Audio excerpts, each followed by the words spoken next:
नमस्कार दोस्तों, आइए जानते हैं कि भगवान परशुराम ने अपनी माता का सर क्यों काटा। पुराणों के अनुसार भगवान परशुराम को श्री हरि विष्णु के अवतार माना गया है। भगवान विष्णु का ये सबसे क्रूर अवतार है। शिवजी द्वारा प्राप्त परशु के कारण उनका नाम परशुराम पड़ा। परशुराम महर्षि जगदीश और उनकी माता रेणुका के संतान थे। परशुराम उनके सबसे छोटे व लाडले पुत्र थे। पांचों भाइयों में परशुराम सबसे तेजस्वी, न्यायपूर्वक योद्धा थे। लेकिन ऐसा क्या हुआ कि उनको अपनी माता का गर्दन काटना पड़ा, तो जानते हैं। एक बार की बात है कि ऋषि जगमदनी के स्नान के लिए पत्नी रेणुका को नदी में पानी लेने के लिए भेजा। कुछ दूरी पर राजा चित्ररथ भी स्नान कर रहे थे। राजा चित्ररथ को देखकर वो काफी समय तक उनको देखती रह गई स्नान करते हुए, और उनका मन विचलित हो गया और वो भूल गई कि वो अपने पति के लिए स्नान के लिए जल लेने आई हैं।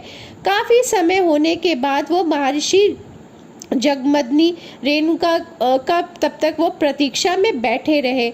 जब पत्नी रेणुका आश्रम पहुंची तो ऋषि जगमदनी अपनी ध्यान शक्ति से उनके देर आने का कारण ज्ञात करना चाहा।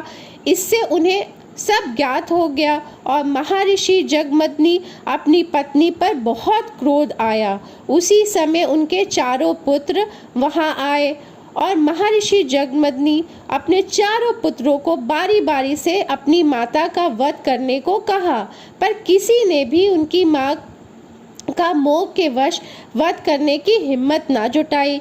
किसी ने भी पिता की आज्ञा को नहीं माना और सभी पीछे हट गए, क्योंकि हिंदू धर्म ग्रंथों के अनुसार किसी भी स्त्री की हत्या को बहुत ही बड़ा पाप माना गया है।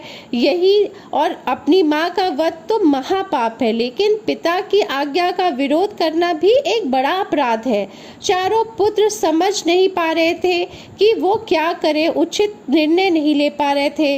ऋषि ने चारों पुत्रों को अपनी आज्ञा दिया, लेकिन कोई नहीं माना।